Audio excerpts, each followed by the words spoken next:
Okay, thank you all for joining us today. We are reviewing the application and RFA for the fiscal year 24 CBA grant application.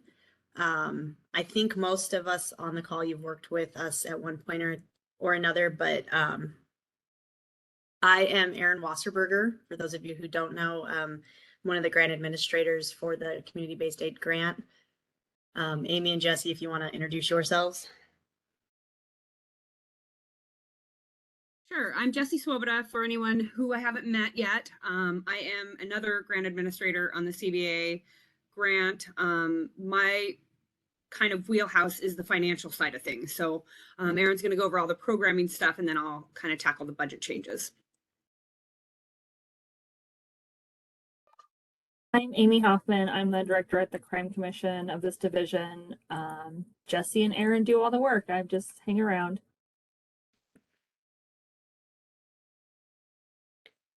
All right. Like I said, we're going to go through the application and RFA because it is different from the past years, and we wanted to give you the opportunity to ask questions, but also have us explain the changes we made and why we made them. As Amy mentioned a little bit ago, one is we hope to reduce the number of contingencies and back and forth after applications are submitted that we have with you guys. But also in past years, we've found ourselves with, like, when we had it so that there was existing programs had one narrative and there wasn't as much detail, we kept having to go back like 2 or 3 applications to read information because we couldn't remember or things were changed slightly, and it became kind of difficult to keep track of everything. There's also been times where we reach out to you or one of the programs and realize what we've read in the narrative is not actually, like, it's what's happening, but there's so much more to what's happening at the programs than what's in that little box on the narrative. So we wanted to try to get as much information as we could on the grant application. We're going to go through and hit some of the changes, and then we'll have time for questions. If you do have a question during any of this, just let us know. So we're going to start with changes to the allocations and then changes on the application. I'm going to do the program type bit, and then Jesse's going to take over the budget part. As she said, she does the budget. It's not my area at all. And then we have a grant timeline and then time for questions at the end. Whoops, sorry. That's why I don't do technology. The RFA on the website that was also sent out with the grant announcement has all of the definitions and what we're looking for on these questions. So you can always refer back to the RFA while you're working on the grant application. Okay, there were some changes to allocations this year. Counties who had been reduced in fiscal year 23 were reviewed. And you can see the procedure here. We looked at, I believe, the previous 2 years, right? Was it 2 years? And based on if the obligation was improving, some funding was returned. It's a step down or step up based on how much money has been deobligated in the past few years. If your county was impacted by this, you were notified, and the whole procedure explained in a memo. Take time to think about what we can do to help. Oh, there we go again. Sorry, guys. Volunteer coordinator. Keep in mind that what you're allocated is the maximum amount that you can request, but you don't have to take that entire amount. If you don't think you're going to spend it, or you're having a hard time spending it, you don't have to request the entire amount. That's just the maximum that you can take or request. There's also, for those counties who did not have that deobligation over the past 2 years, the funds that were left over from the reductions were redistributed to those counties and tribes. This is a one-time thing. So it will be available only for the 24-25 grant year. No, that can't be right. 23-24. Did I say that right? Yeah, it's 23-24. Sorry. All of the allocation amounts can be found on pages 21 and 22 of the RFA. And again, if you don't need the additional funding, you don't have to take it. It's just there. It's available if needed. Okay, some changes to the grant application.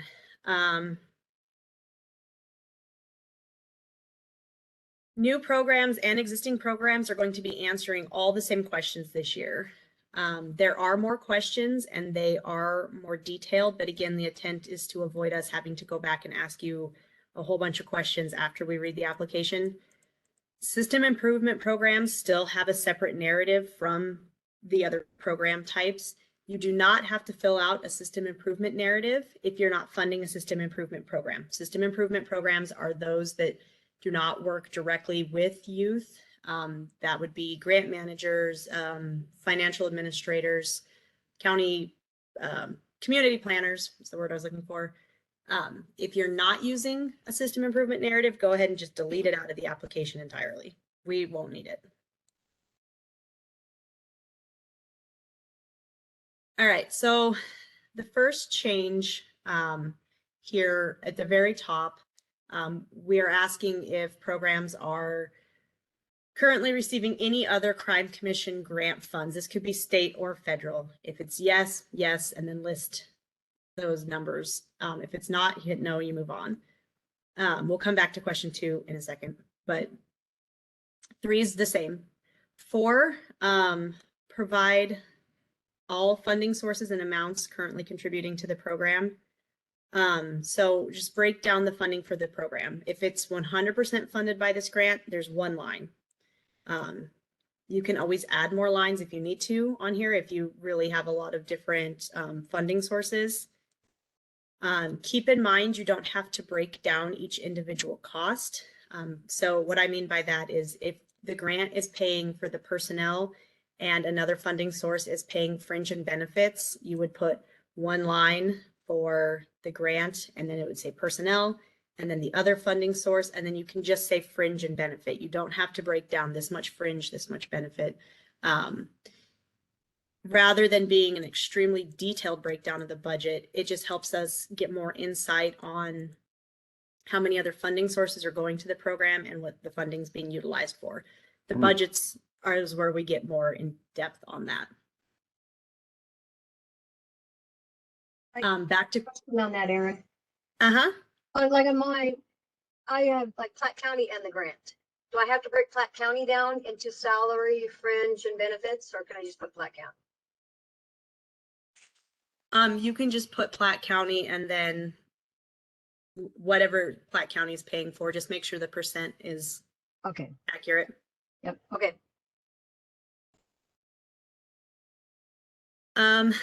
So question 2, we have programs that are brand new. Maybe you're using the grant funding to establish a program or get it off the ground. We have programs who have been receiving the grant funds for a number of years and you're just keeping everything the same. You could be adding on to your program, or it could be a program that's existed in your community for 20 years, but now is in need of additional funding. So pick the one that fits the best. We only need one picked here.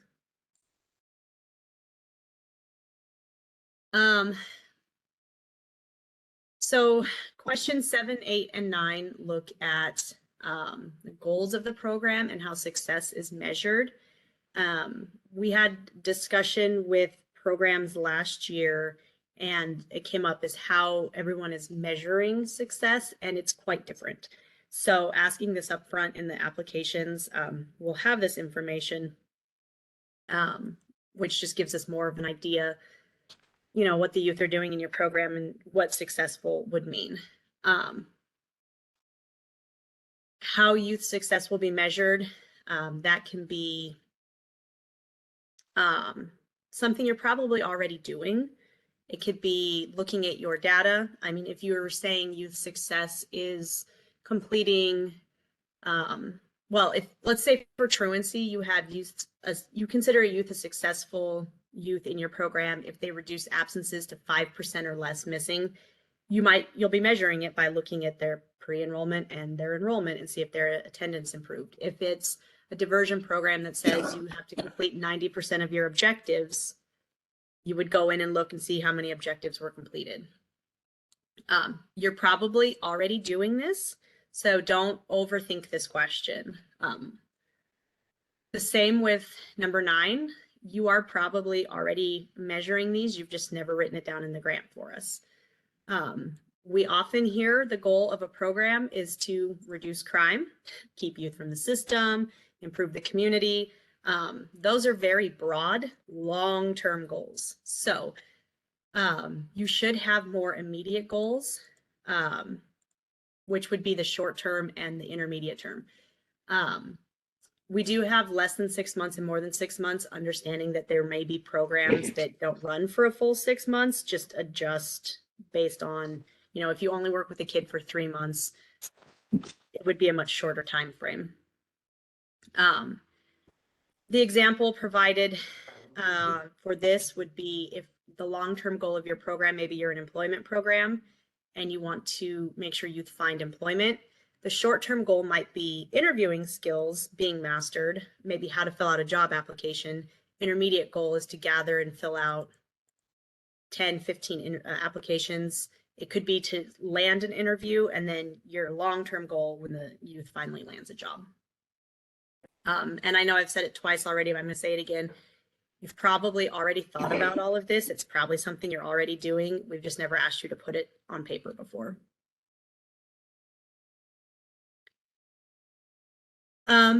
Question 10 is a long one. There's multiple parts to this one, and it does go over a page break in the application. So that's why there's a weird line here on the screen. Some of these are from last year.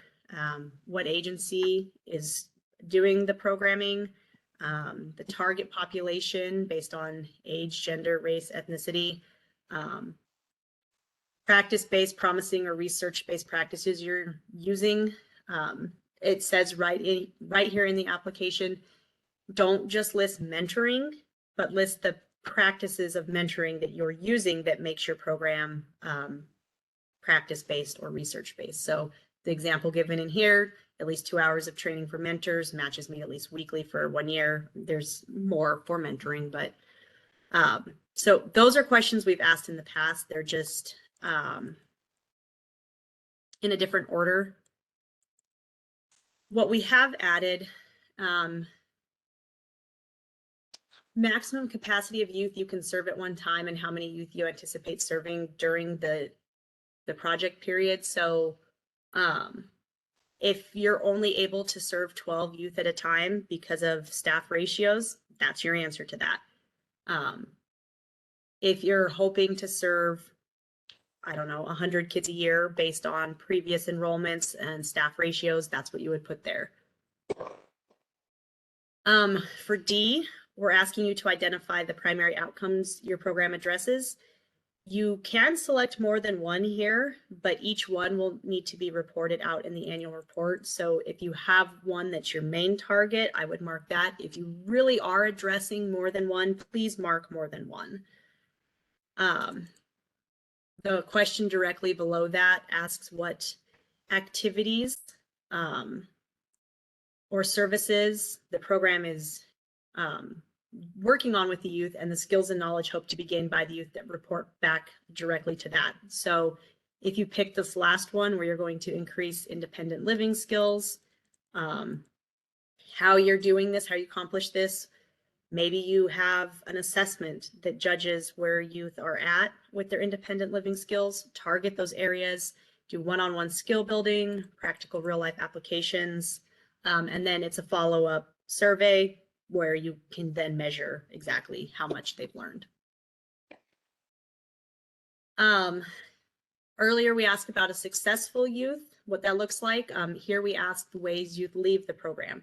Is there a situation where a youth would be terminated from the program? can youth go through your program, go the whole time and still not be successful? Like, what does that look like for the program? G is also new. I think in the past we've asked what risk and need factors we're targeting. Here we're asking for the strengths, abilities, and assets that the program will build on.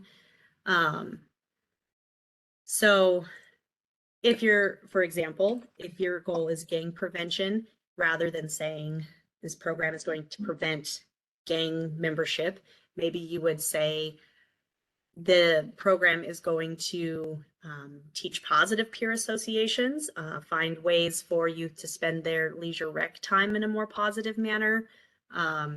If your program is one that already builds off of strengths, maybe it's a 40 developmental asset program, you have that already.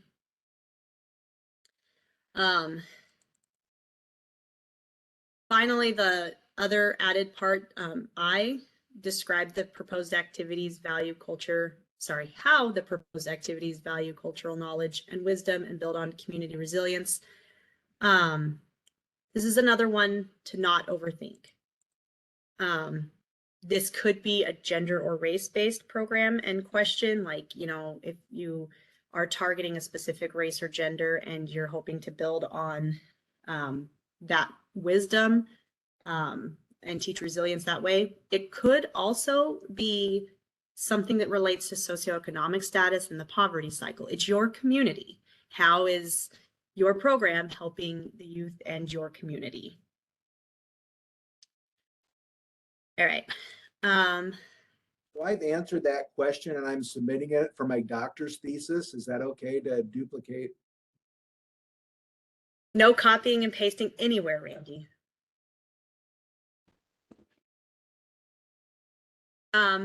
The last two questions that are different, you can see I skipped over question 11. That's because it's the same from previous years.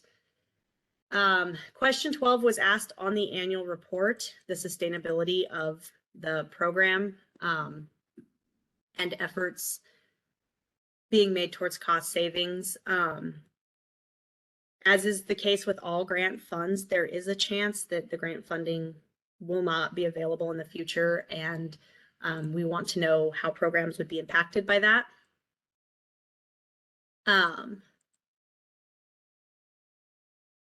The last, if you are an existing program or if you're writing this for an existing program, there are 4 additional questions. If it's a new program, you wouldn't have to fill these out. How long has it been operating? How long has the program received funding? And then how you know your program is working and why funding is necessary and justified the continued funding. And then just let us know if your program is receiving an independent evaluation outside of the evidence-based Nebraska evaluations with UNO's JJI. All right, those were all the changes on the program side. So I'm going to let Jesse take over on the budget side.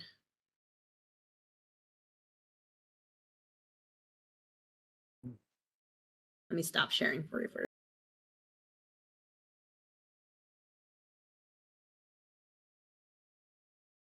Okay, so the major change, we didn't change too much for the budget, which you probably saw in the RFA, but we didn't change much. So we tried to make things a little more, I think, concise. So the major change on this travel page is that the questions that used to be asked kind of towards the top separately are now in the table. And that includes the position traveling and the purpose for travel. It's just kind of right in the table. And then you can see down below, it kind of shows you exactly what to do there. And it has links to the DAS policy and reimbursement. There is a more major change that has to do with the reporting of this. Once you are getting ready, after you write the application, after you're getting ready to start requesting, if you see number 3 down below, it says that the travel expense reimbursement form is required to be used. This is a form that we at the state use for travel. I know that some grantees I have given it to, it's been available, and some people use it. Some people just use it to, it calculates the math for you for meals. I know that's kind of a complicated system, the 70% and then the 75% of 70% on first and last day travel. So this form on the next slide here is the form is used if food is included. It can be found on our website, the form, under the grant management resources and forms. And there's also a training video that was made by the state, not by us at the Crime Commission, but by the state to use this form that explains most of it. If you're just requesting mileage to travel, like for travel for, you know, your therapist or for diversion, you don't have to use this. You would still just you would just include for documentation your travel log, and then any, what would it be, like Google Maps to show the route. Thank you, Erin. But if you have food and lodging, you're going to want to use this form. And it's kind of switching over to this form is kind of why you'd noticed probably that on your line items in your budget, I have switched it. It used to be mileage and lodging and meals were all separate. And now it's mileage, lodging, meals is kind of all one. And then switching over to this form is kind of my thought process of why did we switch that? Let me just show you this really quick. Down on the bottom, there are 3 tabs. The details, which is this page here, and then there's the trips per diem calculation. And this is where you want to start. So you want to put in here for in-state travel, the only difference really is Omaha or other. And so everything has a drop down. So for state, you would put Nebraska, and for destination, you would put other. I was going to use NJJA as kind of an example since we most all go to that. Can you see here how I put this in for trip 1? And then when you go to the details page over here with trip, you put in that trip 1 and it pulls in everything you need. So for NJJA, for example, and I hope you can actually see this, I would just put NJJA, the date, your start time for travel. We always go the morning of because in Lincoln we're pretty close. We usually get there right in time for it to start. So if you slide over, I have to slide over. So if you slide over here on the first day, you click first day or last day.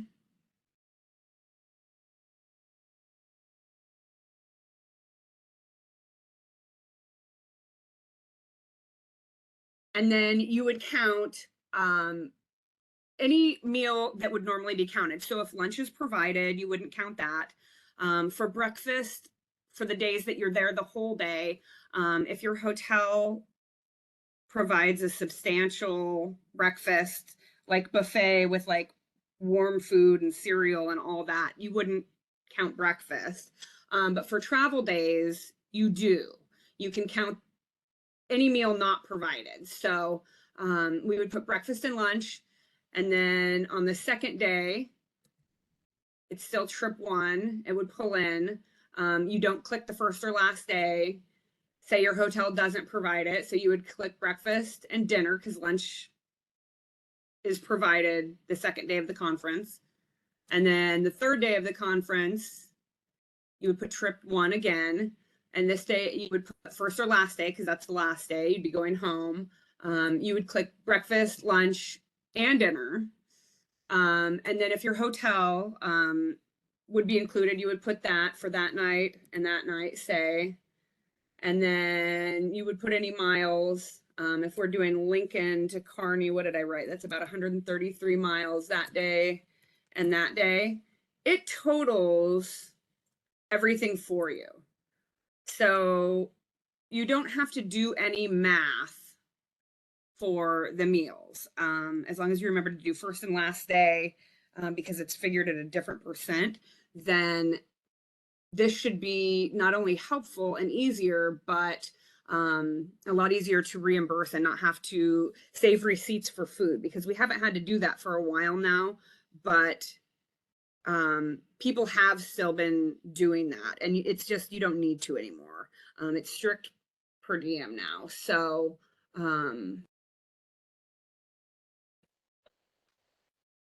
so I think that that's a lot easier to use that.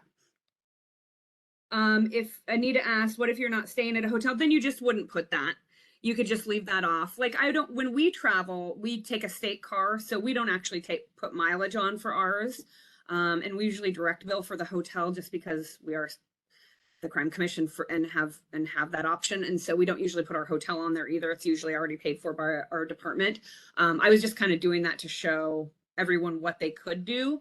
But really the meals that makes it the easiest, as long as you remember to you have to pull in the trip. You have to go claim if it's in Kearney or wherever. Omaha's the only one that's different. They have a slightly higher per diem for Omaha travel. But does that kind of make sense? Does anyone have any questions about that? Sorry, it didn't share as well as I'd hoped it would. But it is going to be required going forward on the 2024 grant. And so when you request for conferences and travel that have food and lodging, you'll have to attach those with your documentation. Erin, can you share the next slide? Hey, Jessica, Yes.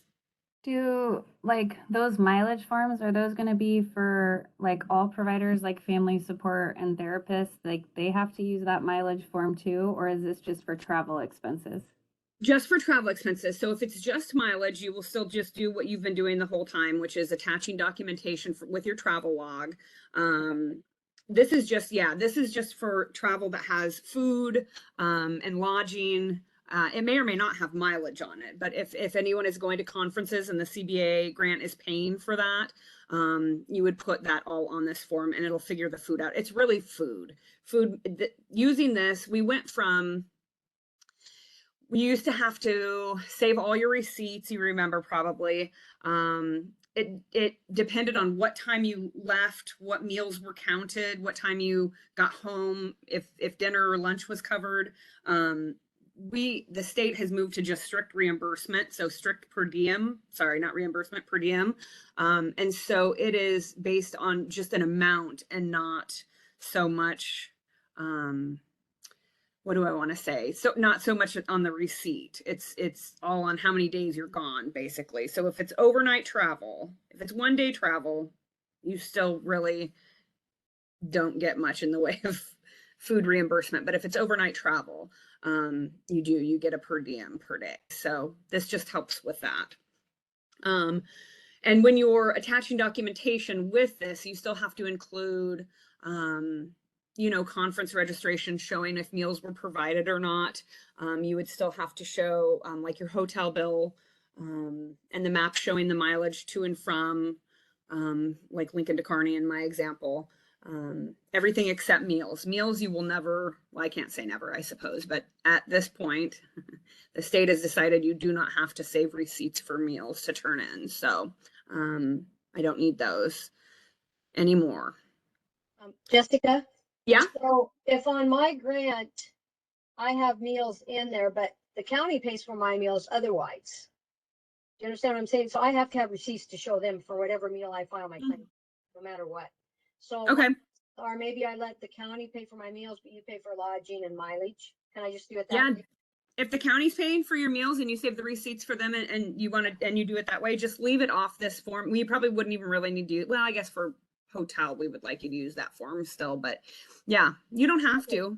Well, I was going to say, because I don't have a choice. I have to turn in receipts and show the amount on the receipt for the claim through the county board of supervisors. So I might be best off. I'll check with them. Okay. If they'll pay for all the meals, and I'll just leave meals off of this. And yeah, then you just wouldn't put any meals in. Okay. You would just leave those blank. Yep. And I can do that and just have lodging and mileage. You're okay with just that on the grant then? Okay. Yep. Okay.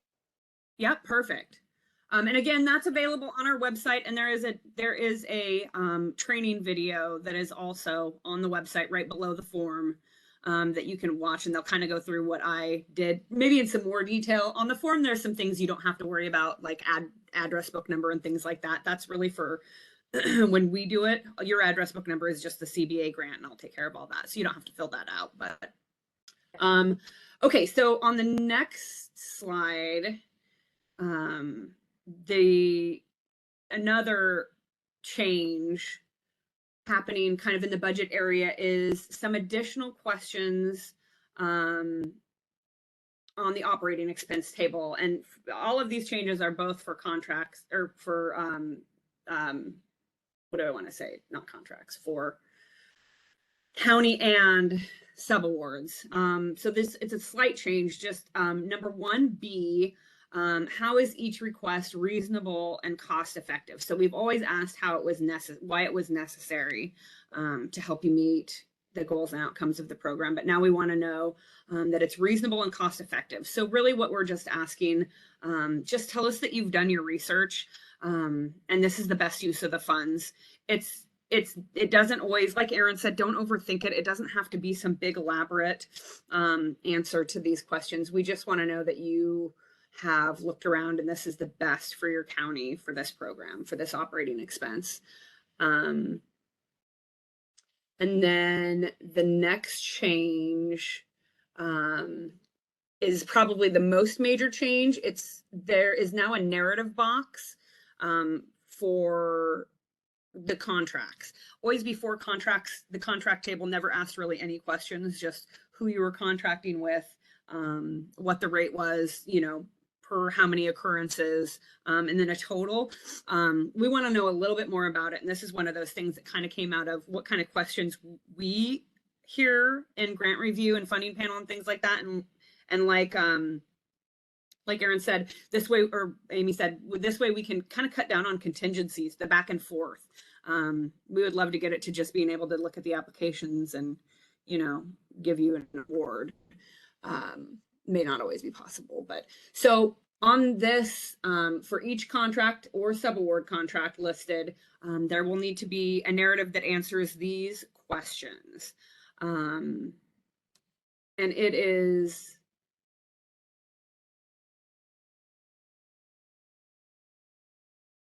describe the service being contracted, including the referral process for youth to participate in the contracted service. Did the county use an application process to determine the provider for this service? We know in a lot of the smaller communities, it's not a matter of choice, it's a matter of what's available. You can just check that and answer that in the next question, or you can answer that down below. Does the county or TRUD currently have a contract in place with this provider? And describe how the contracted service is allowable, cost effective, and necessary for the project activities.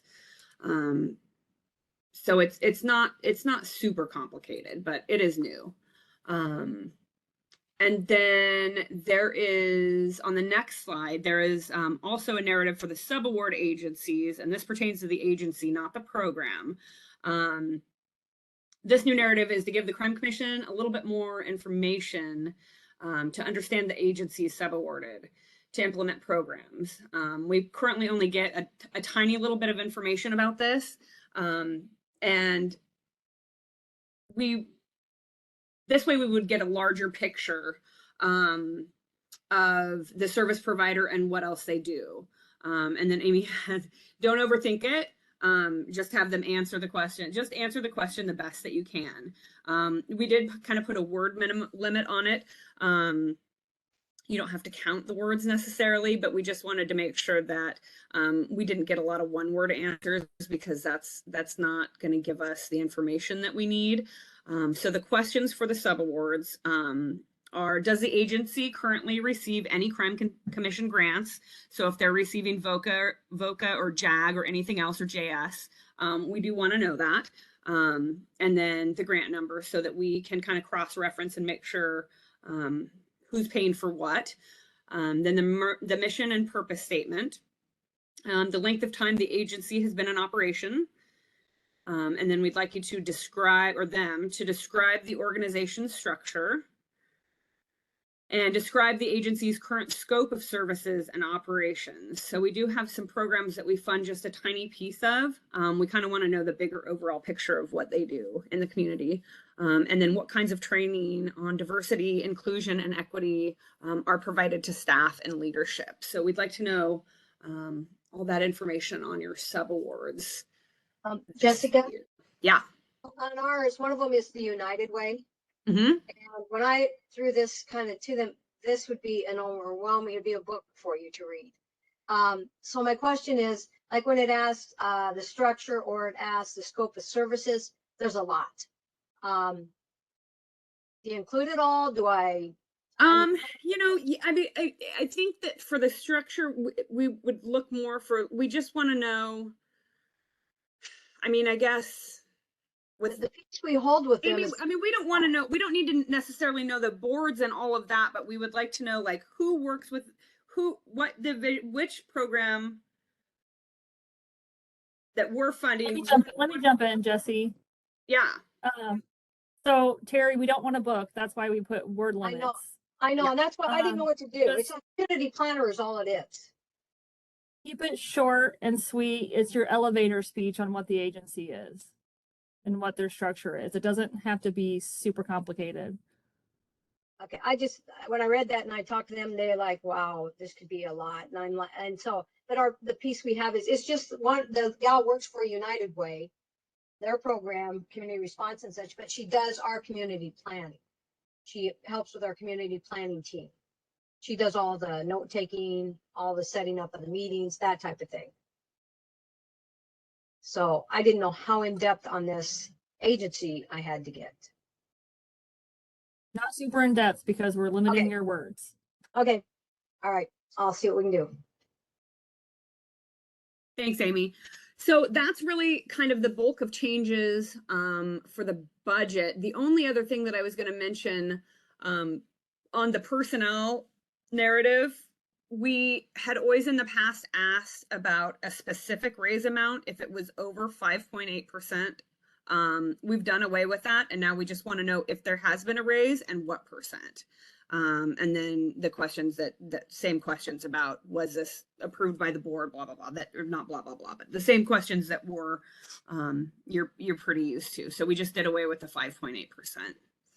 And that's about it for the budget. So I'll turn it back over to Erin, unless anyone has any other questions on the budget changes.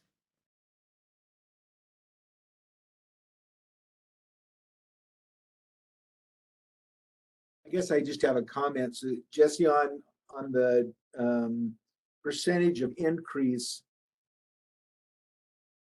like for the counties and the schools, we're talking, 6 months before those decisions are made. We just give an estimate and say, well, this is kind of what we did for last year, or what's the best way to answer that?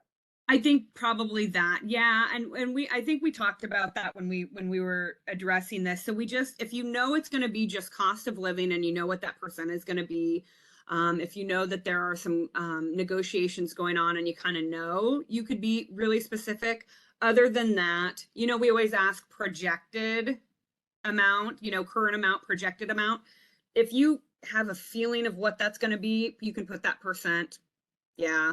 I mean, we know that we're asking you to fill this out well before things are kind of finalized. I mean, it happens with mileage every year. The mileage changes by the time we get to the actual award. So yeah, just do your best. Good question. You could just say last year the county gave this percent increase. We anticipate getting an increase in the same range. This gets approved at this meeting in August or whatever. I mean, you could just say that and that would be good enough. Good enough, thanks. The last thing we wanted to cover before just general questions, if anybody has any additional questions, is the timeline for this grant application. The CBA applications are due on December 21st. The EB applications are due January 6th. We're hoping to have the funding panel on January 27th. There's a meeting scheduled for that day. grant review will take place in between the applications being due and that funding panel. As noted there in the red, if for some reason the funding panel date has to be moved to a later date, all the rest of these dates will be pushed back accordingly. Our hope is to get all funding memos for CB and EB out around February 3rd. And then the contingencies would be due a month later on March 3rd. The appeals would take place at the May Crime Commission meeting. Juvenile Services Grant, we are hoping to release that around February 6th, and then they would be due March 17th. In addition, just a reminder that if you are applying for the supplemental JS or the second opportunity supplemental EB applications, those are due December 2nd, and the funding memos for those would go out before the end of this year, this calendar year. Any questions about this grant application?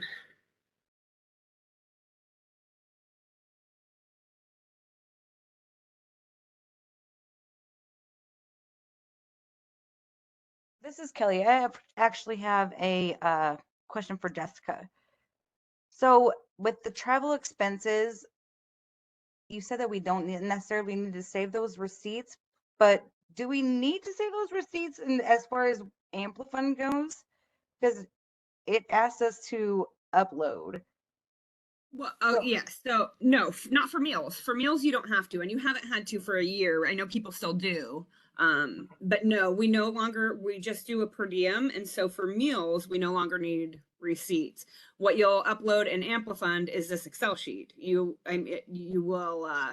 have to export it to a PDF, I believe, but then you'll attach that to your with your paperwork. The other paperwork, I mean, you do still need paperwork to attach. Yeah, documentation. You have to have, for a conference, say, you would have to have like the Google Maps for the mileage. You need the conference schedule to show what meals are provided. And then your hotel bill if you stay and things like that. You'll still upload those documents. You just don't need food receipts anymore. Okay, thank That you. makes sense? Yep.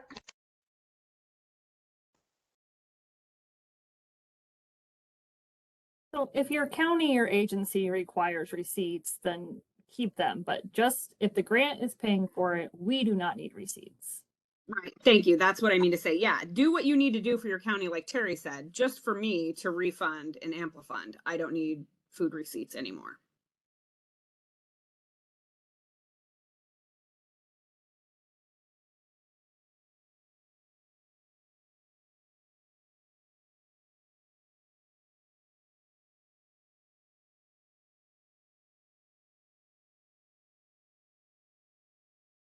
Hey, this is Georgia, and I've never done this before, and I'm real nervous about my ability to complete it. Do you have any advice or?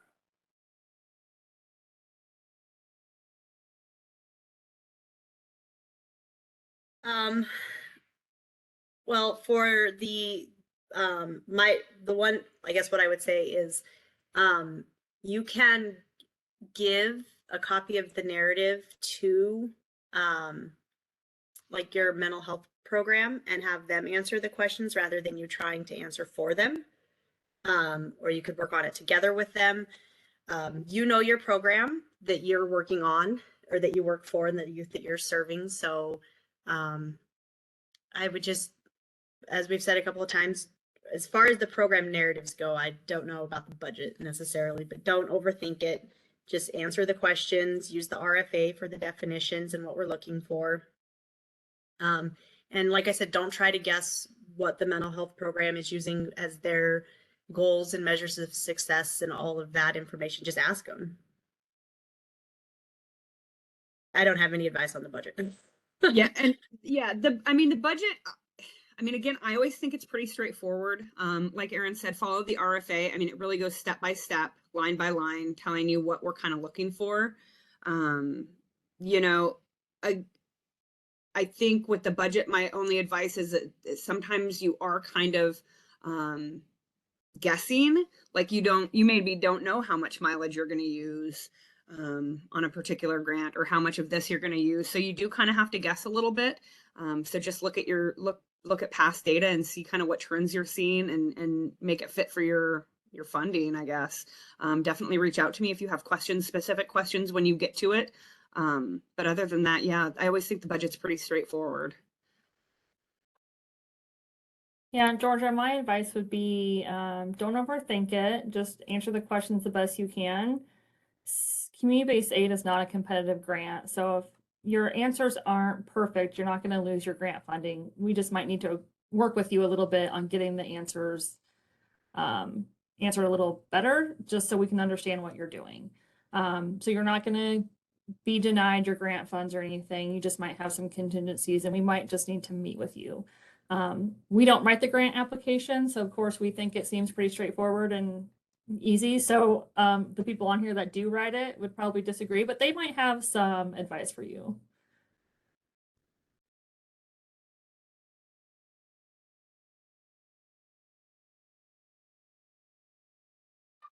I would say don't wait till the last minute because you have to get your board to approve it too.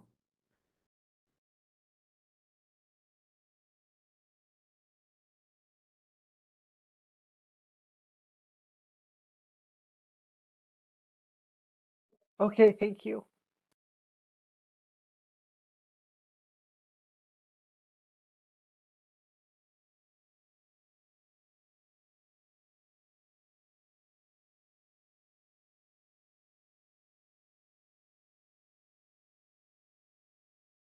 Will you guys have like a, I don't want to say like a guide, because I know you recorded this, but specific information that you want for the new questions to be included in there? Because I wrote a lot down, but I don't want to forget anything and get a contingency because I didn't hit something that I know might be required for that narrative. It's all in the RFA already, Amber. Most Okay. of the examples I provided during this, I pulled from the RFA. So Okay.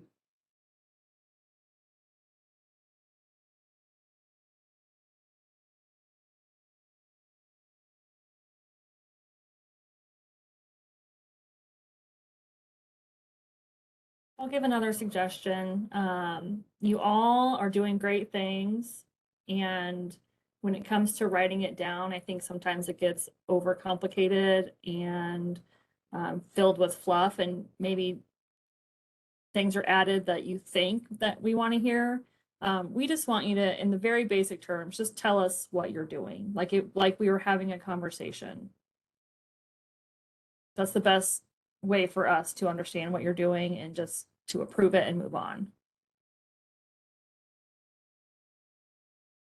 I would also add to that, a number of you fund programs the same year after year. Don't assume we know, because we might not. That has come up a couple of times in conversations with programs where we thought we knew and we didn't.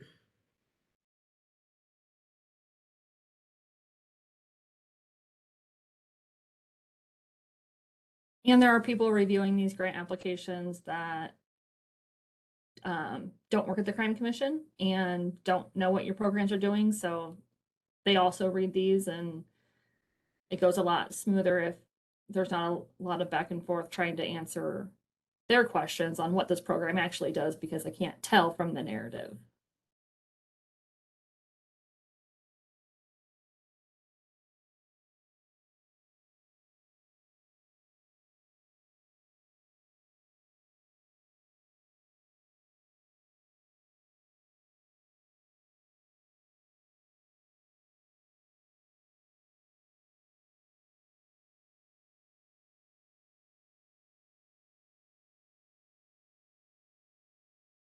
Does anybody else have any other questions?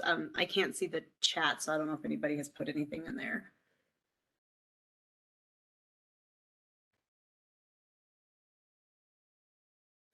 If you come up with questions later or as you're working on it, I think you all know how to reach us already, but our information is up there on the screen now. And if I can't answer the question, I will make sure I give you to somebody who can.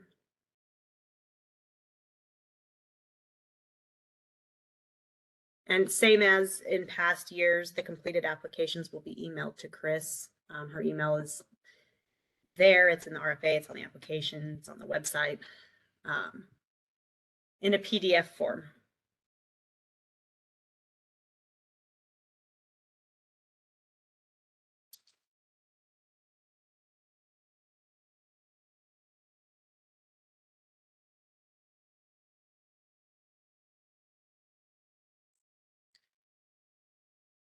If nobody has any other questions, then we can wrap this up. If, like I said, if you come up with questions later, feel free to reach out to us, look back at the RFA. Just good luck.